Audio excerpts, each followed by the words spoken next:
Good evening, everybody. I'm Jake and Hodson, your host for today. And today we're going to be discussing more failures with the Biden Harris administration. So, in the episode 2 weeks prior, we discussed vital issues like the profoundly dismal and radical stance that was taken on abortion uh, in the senatorial campaigns thus far, like the stances taken by Mark Kelly, insinuating that it was the mother's right to choose in all circumstances and not the juvenile's right to live, and that despite the 800,000 abortions conducted in 2019, uh, the right to an abortion is still a densely vital one. Uh, we also briefly discussed border security and how 900,000 undocumented people are currently residing here and are not incentivized to show up to their asylum court dates because they've already entered and are residing within the country. Then we also have to consider issues. We also did consider issues like uh, the inflationary crisis, which in some metros has reached as high as 14%, and the national average is approximately 8%. And not only this, but uh, taxes are being levied on the upper class, middle class, and low class, despite the fact that now incumbent President Joe Biden stated in the 2020 campaign that in all of his monetary reforms, only the upper class and the rich would suffer. Only the top 2% would undergo hard times. Well, this has been, as we discussed prior, this was completely fraudulent. The middle class has suffered due to the dismal and simply reckless economic uh, programs, like the student loan forgiveness program, which was the most expensive executive order in U.S. history. And we even talked about Medicare and how the privately insured rate during the worst economic recession uh, since 2008, I believe, happened. 20% of all adults residing within the United States were privately insured. Upon Joseph Biden taking office, after Trump had administered relief uh, onto the economy post COVID-19 era, the privately insured rate drastically and rapidly dropped to approximately 60 or 70% insured. Uninsured, I meant. And next, we talked about the welfare program and how, if able-bodied people are permitted to work, then they should, especially because unemployment benefits and unemployment insurance can last up to 23 months or almost 2 years. To insinuate that people are not permitted to find employment in the private sector whenever they have 99 weeks at their disposal is an absolutely ludicrous theory with a minuscule amount of validity. And once again, the midterm polls are beginning to reflect this. Like in the state of New York, the governor's race is profoundly close, actually, with Republican candidate Lee Zeldin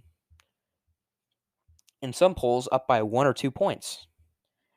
In one of the most progressive states residing within the entire union, the state that has elected senatorial leaders like uh, former senatorial, like a incumbent senatorial leader Chuck Schumer, and even more socialistic and radical congressmen like like AOC, who has been critiqued a lot in the news recently.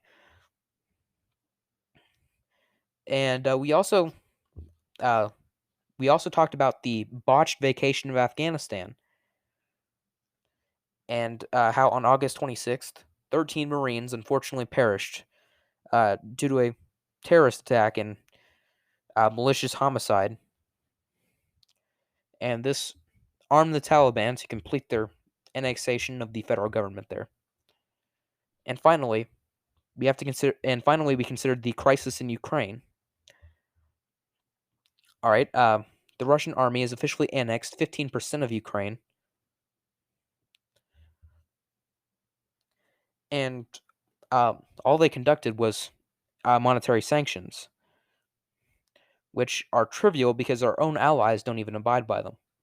Like the autonomous nation of Germany still needs natural gas imports from Russia, so they cannot abide by the sanctions.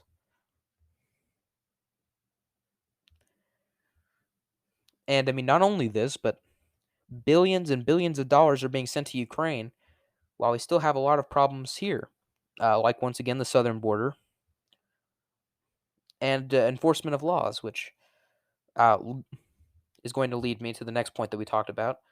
Uh, we had to emphasize crime. Crime rates are rapidly increasing, and Joe Biden even issued a pardon and liberation for all quote simple marijuana users unquote. But typically, people aren't in detainment for simple marijuana use.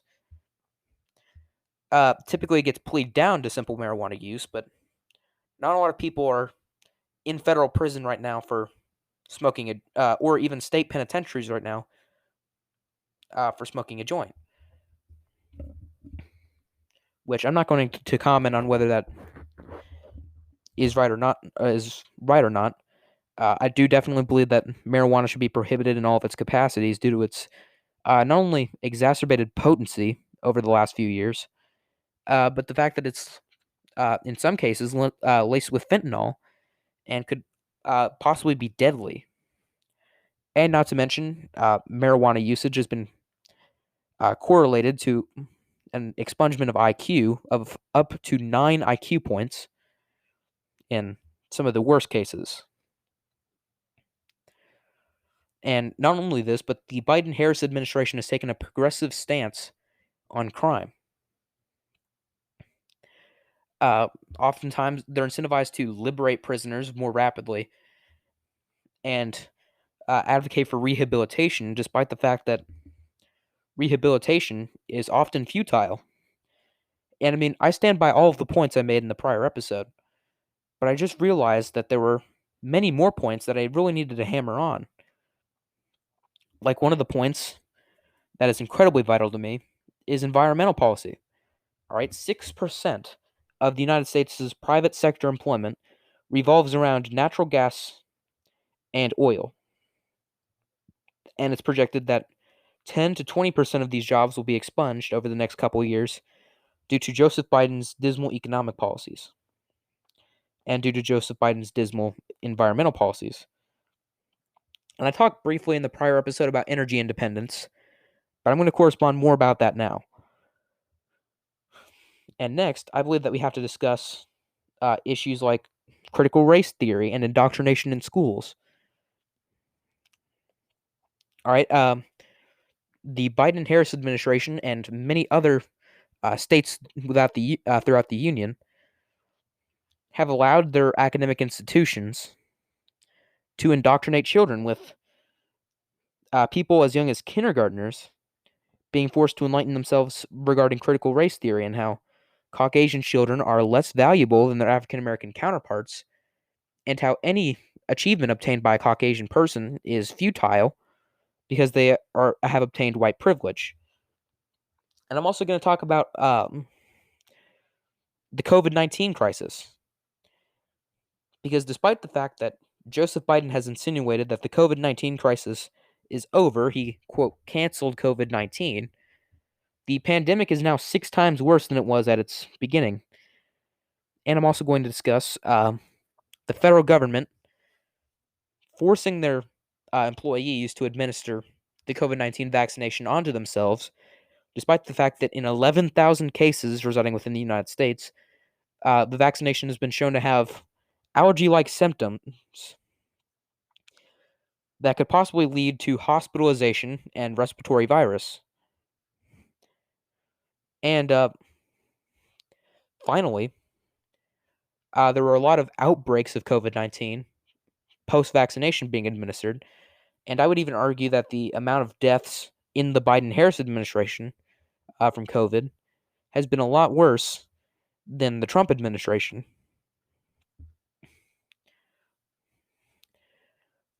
And also, I'm going to correspond in depth regarding election security. Election security is a vital issue. And while once again, the 2020 election, I do not believe that the 2020 election was stolen in any capacity. I do believe that Joseph Biden was the legitimate winner. However, I do believe that results in some states are invalid, like in the state of Georgia, which has not voted for a Democrat since 1980, and that particular Democrat just so happened to be the former governor of Georgia. And in 1972, they voted for a Republican in the form of Richard Nixon. In 1968, they voted for George Wallace, which, despite the fact that he caucused with the Democrats, was an independent and a conservative one at that, advocating for anti-desegregation, or was against desegregation. And 1964, and the same year as on the same year as the uh, Republican and Democratic Party swaps, they administered a ballot for Barry Goldwater, who was one of the most radical candidates at that time. And I mean, as far as the eye can see, the second from Georgia becoming a state, it's voted consistently for the more conservative candidate and the candidate of particular party affiliation to the conservatives. And not to mention, the state of Arizona has reliably voted for the Republicans since, by gargantuan margins, by the way, of like 8 or 9 points, ever since 2012, I believe. And even further past 2012, I believe, all the way to 1996. So yeah, I do believe that there were definitely irregularities, and I believe that the public consensus would definitely agree with me on this. And also, radical Democrats, uh, like in the senatorial debate that has happened between Herschel Walker and Reverend Warnock. All right, he's advocated for more voting rights, despite the fact that it's less rigorous to be fraudulent in an election whenever there's mail-in ballots, and that you have to present an photo ID whenever you do administer a ballot. He's spoken out as an adversary to that, despite the fact that 86% of the public has agreed that that is a common sense regulation to prohibit election fraudulency. And these are all major factors that are pushing the Republican shift. I mean, I've already talked about Lee Zeldin in New York, but I mean, Tutor Dixon in Michigan defeating her adversary, incredibly popular Democrat, Gretchen Whitmer, and Tim Walz in Minnesota, which once again has not voted for a Republican since 1972,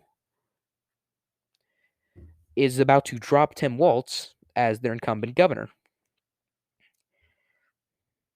I mean, the people are really showing that they're despondent towards all of these liberal and or progressive policies, and they're showing that via simply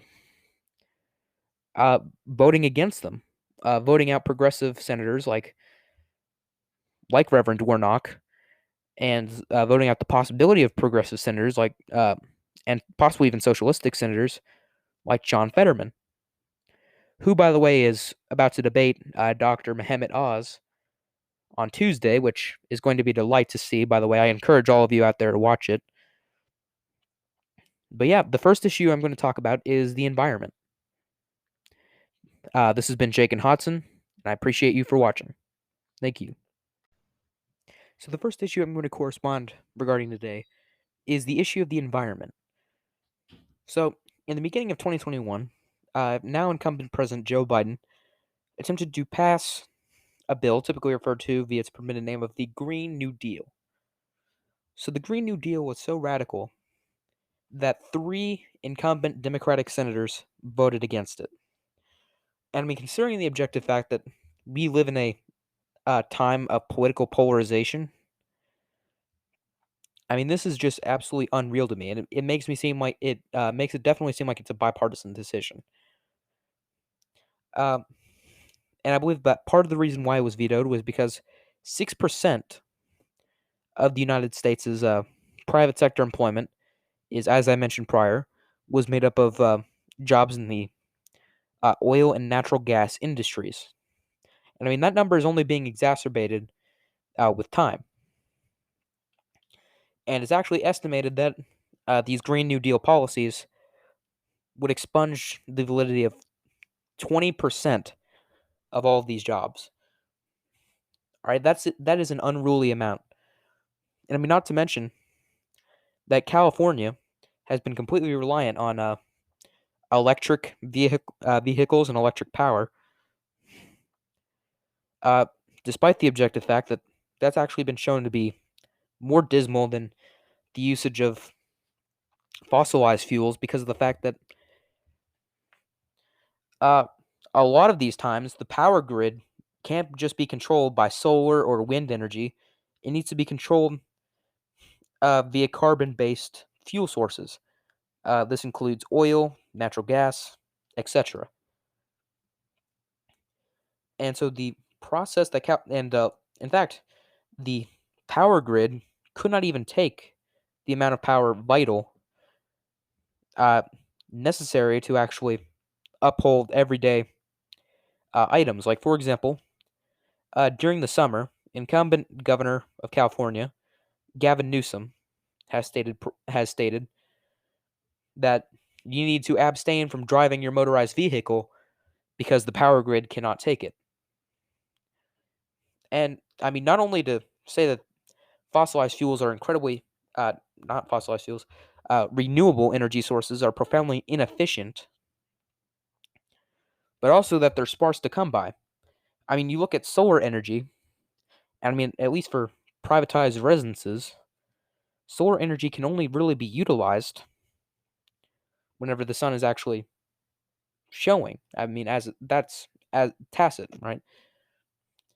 And ergo, if an entire municipal area runs off of solar energy or runs off of uh, wind or some other contradictory type of renewable energy, those things are only applicable whenever they actually happen. And I mean, this definitely correlates to the kind of blackouts and brownouts that we see all across the state of California. And I mean, once again, I do definitely believe that people are becoming progressively more despondent with the idea of uh, renewable energy sources, especially because of the fact that, according to new research, the Earth not heating might not be due to a result of Homo sapien cause. It might be due to evolution of the Earth and prohibition of a ice age from happening. And it insinuates that the Earth is always evolving and opposed to changing because of Homo sapien action.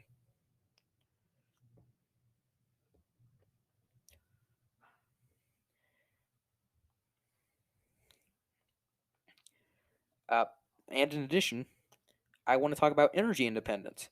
All right, thus far we've become so reliant on Saudi Arabia and other contradictory nations residing within the Middle East for petroleum and other uh, carbon-based fuel sources, despite the fact that we're fully permitted to pump all of these sources here domestically.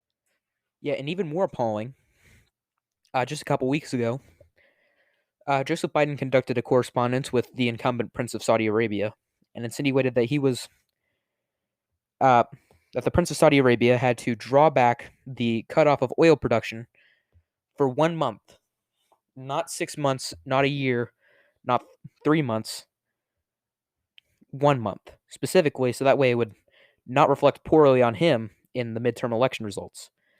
And I mean, I personally was absolutely appalled whenever I heard about this, and even thought it was an impeachable offense. But the fact of the matter is, we are not energy sovereign, and that is a major quagmire for us. I mean, we are obtaining a gargantuan amount of oil from, as I mentioned prior, Saudi Arabia, and even threatens to alleviate defense spending going to Saudi Arabia in the face of a bunch of hostile adversaries if they did not draw back oil, if they did not draw forward oil production. And the most adverse thing about this is that he was actually very public about it. And, well, except he was fraudulent, of course. He insinuated that he might have to rethink the relationship, quote unquote, that the Saudis had with the United States. I mean, this is an absolutely ludicrous theory with a minuscule amount of validity. The oil still gets pumped, irregardless if we pump it or not. And I mean, eventually they're going to have to start pumping more petroleum deposits in order to feed the growing demand, in opposed to conducting fracking in the North Dakota state, the state of Alaska, which is very oil friendly, and states like Louisiana and Texas. I mean, I believe that we're becoming over reliant, and this is just one of the major environmental problems that this administration has had. Now I'm going to shift my focus to. All right, so the next issue I'm going to correspond about is the issue of COVID-19.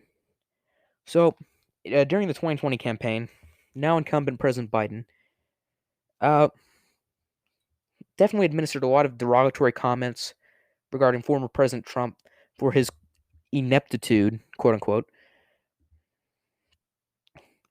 with COVID-19 and how 200,000 people had perished. And he promised that he was going to put the lives of citizens above the economy, which he definitely did do that. Not only did he make masks more densely vital, but he also sponsored the COVID-19 vaccination and marketed it as the Biden-Harris administration's invention, despite the fact that the COVID-19 vaccination was actually made underneath the Trump administration. And I believe that a lot of Republican senatorial leaders even agreed with me on this one, that you should take the vaccination for COVID-19, which ended up not being valid, but we'll correspond more regarding that later. But it shouldn't be forced by the federal government, and that's exactly what it was.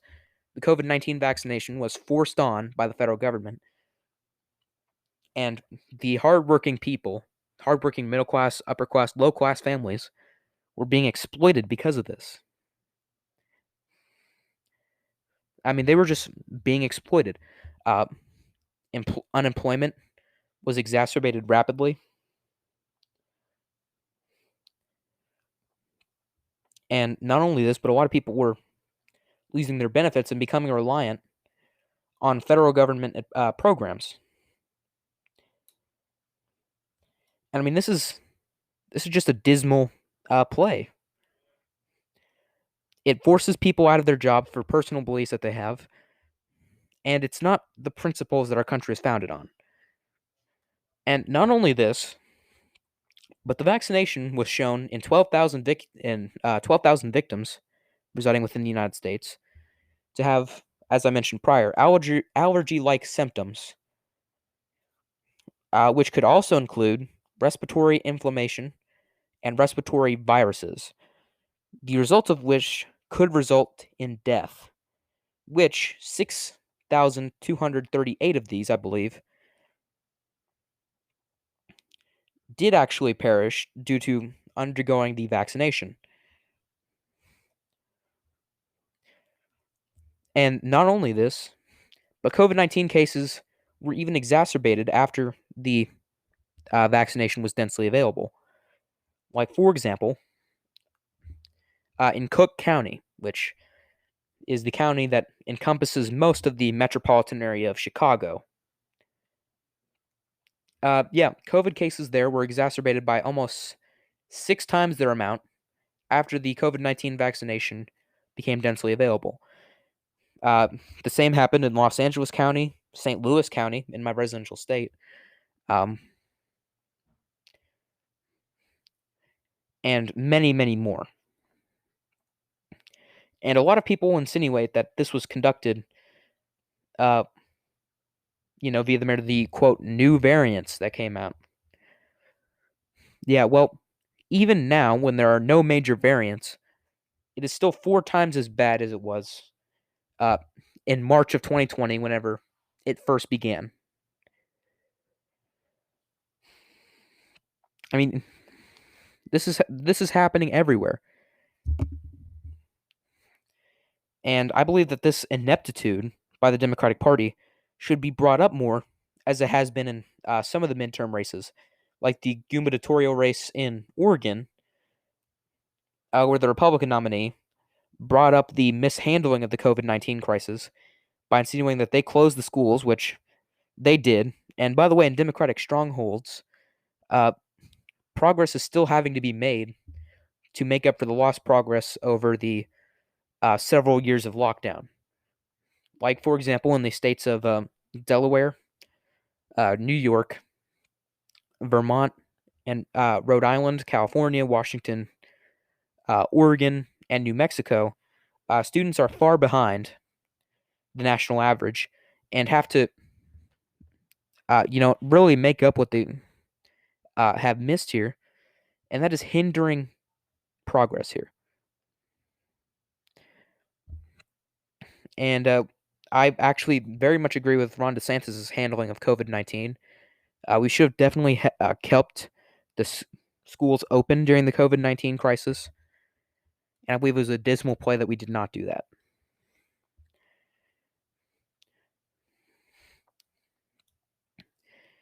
And not only this, but the COVID-19 vaccination, as was mentioned prior, cost a lot of employment because religious exemptions administered by people who did not want the vaccination were often denied, and without any clarifying reason. I mean, I'm absolutely appalled by what we've seen here, and I believe that more candidates running for Senate, governor, and even Congress should really point out this ineptitude and these failures uh, as midterms are only 2 weeks away.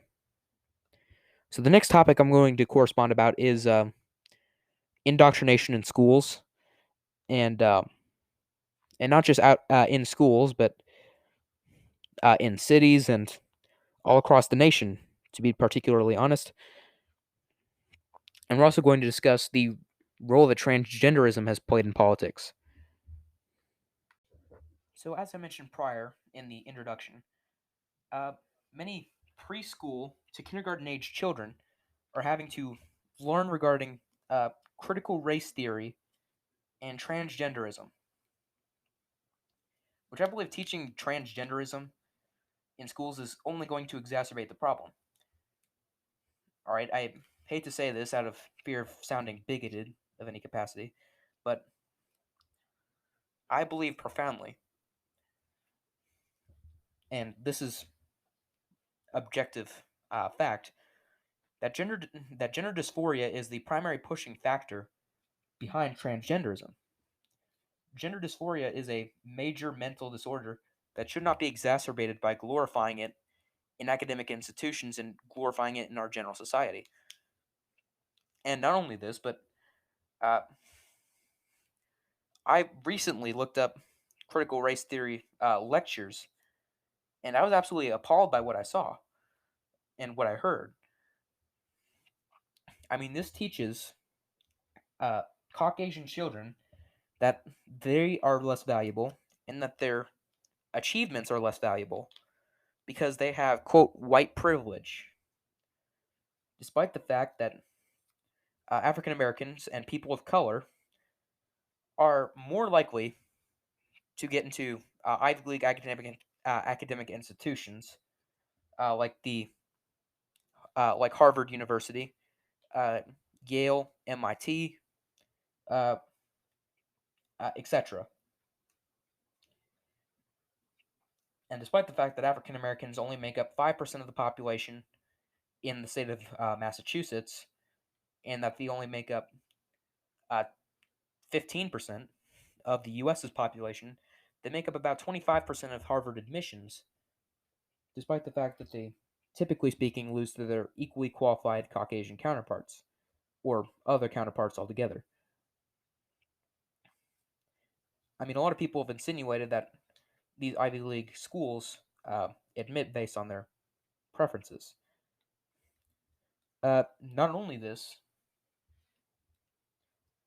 but there are many other factors that play into this. So, Caucasians definitely do not have white privilege, and teaching juveniles that they do have white privilege is personally absolutely appalling to me. And I believe that this is one of the, once again, major factors that is pushing the midterm election results that we're already seeing.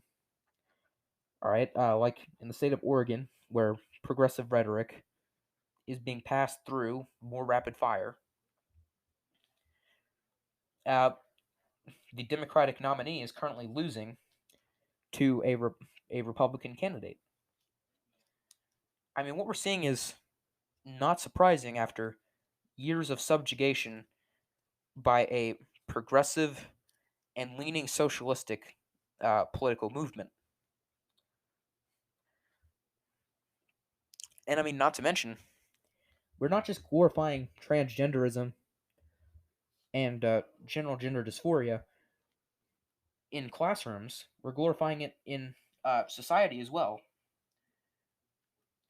Because uh, a recent program that has been recommended by several lawmakers residing within the state of Virginia would actually make it illegal for a parent to deny their child's uh, gender feelings.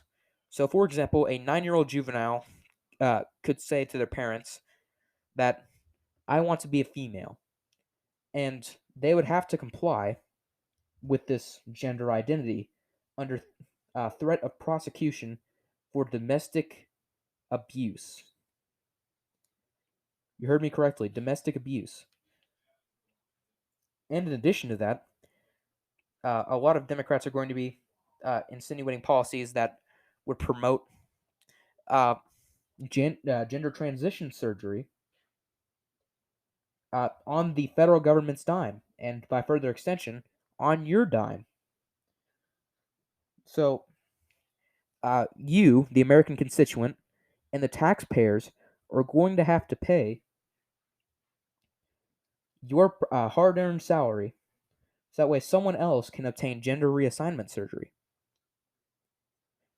I mean, this is absolutely appalling stuff, and ones that Democrats have screamed about for the past uh, 4 years. And people are understandably appalled. I mean, people are learning to accept lesbianism before they learn basic subtraction.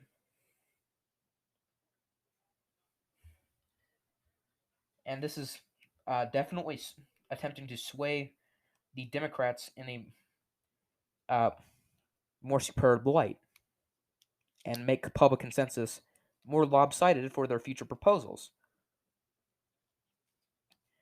I mean, what we're seeing is absolutely dismal, and people are willing to put a stop to it, and they're willing to vote their preference. And I mean, this is definitely the reason why Lee Zeldin has been surging in the New York gubernatorial poll, and why Tutor Dixon has been surging in the Michigan poll, and Tony Evers is about to be unseated. Uh, Now I would like to discuss. So the final issue I'm going to correspond regarding tonight is election security. So election security is a profoundly vital issue, one that is probably on everyone's minds as we head into the midterm elections just 2 weeks from now. But yeah, during the Georgia senatorial debate between incumbent Senator Warnock and challenger Herschel Walker, the issue of voting rights came up. Reverend Warnock and many other contradictory Democratic senators are incentivized to have a system where you are not prohibited from voting if you do not have a photographic ID on you, despite the fact that 86% of the country adversaries and even disavows this statement as photo IDs are just a common sense regulation in order to prohibit election irregularities. Yeah, and not only this, but they correspond regarding it as if, as a group, they're attempting to protect democracy, despite the fact that mail-in voting makes the validity of the results lesser. And the argument that people are not permitted to go out into the polls and administer ballots is an absolutely ludicrous one, especially because the United States of America is no longer on lockdown, and nor is it the federal government's responsibility to bring voting to you. It is your job to get to the polls and administer a ballot for the senatorial races, gubernatorial races, and congressional races.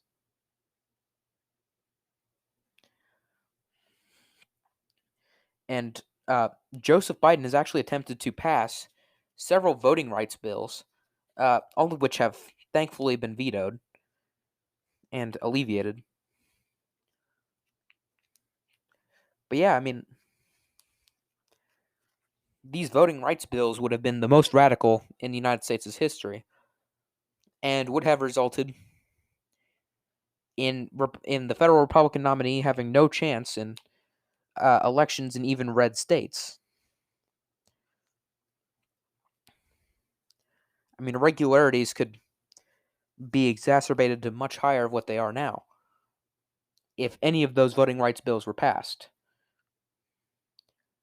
But I mean, once again, despite this, the Democratic nominees and the Democratic senators are trying to claim that Republicans are stripping people of their democracy,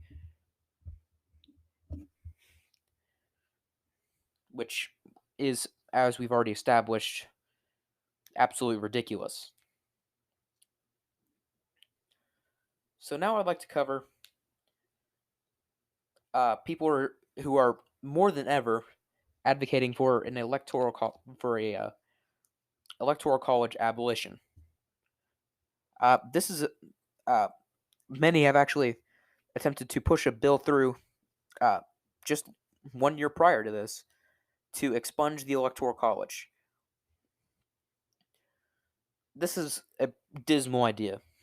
For starters, not only does a national popular vote, as we've been corresponding regarding, make it a lot less rigorous to forge election results, but essentially people in their own prospective states would be stripped of their democracy, as the Democrats have insinuated Republicans are attempting to do, because they wouldn't just be state popular votes, they would be decided nationally, and so a bunch of people in a municipal area in New York can choose the election for everyone else. I mean, New York is a bad example, but you get the point. And I mean, not only this, but I mean, rural votes like the states of Kansas, Nebraska, you name it, all those farm states are trivial in electing a president, despite the fact that they aren't in the electoral college system.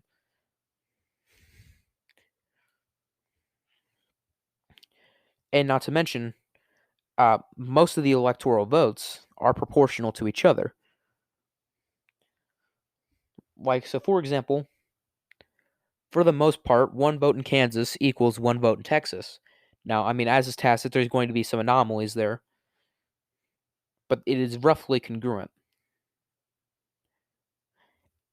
And I mean, a lot of the party establishment has been willing to negotiate on this issue.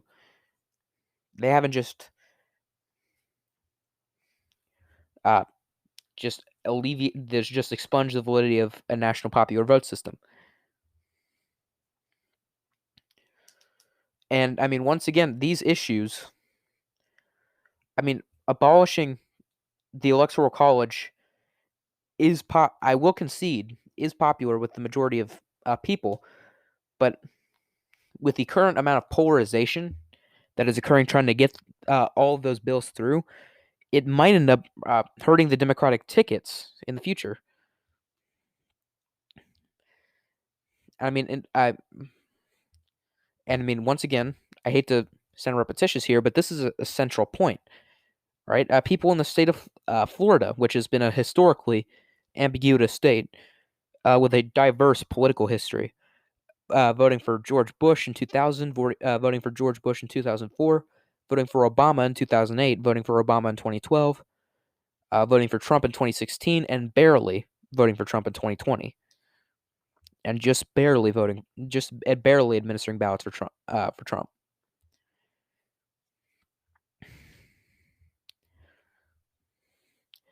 And I mean,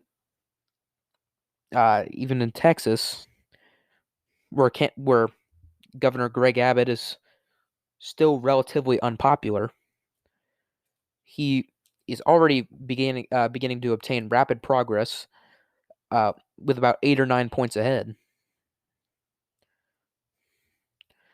I mean, this is definitely once again going to be not only a red wave but a red tsunami here, where I believe that not only J.D. Vance can hold on to a Republican seat in Ohio, but that Dr. Oz can defeat his adversary in the form of John Fetterman. And I even go to gander that Tiffany Smiley can defeat Patty Murray because of all of the dismal issues that we just corresponded in depth about. The issues of abortion, immigration, inflation, Medicare, Medicaid, welfare, adoption, crime, marijuana, cannabis. You use it. You name it.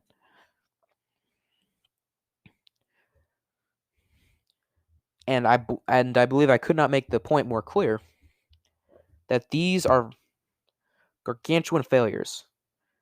And I believe that in conclusion, we have to demand change. In a couple weeks, you have the opportunity to go out to the polls. I ask you to vote. That's the purpose of our republic. And you will have the opportunity to show the Biden-Harris administration your displeasure with some of these policies. I appreciate everyone for viewing my podcast today, and have a great night.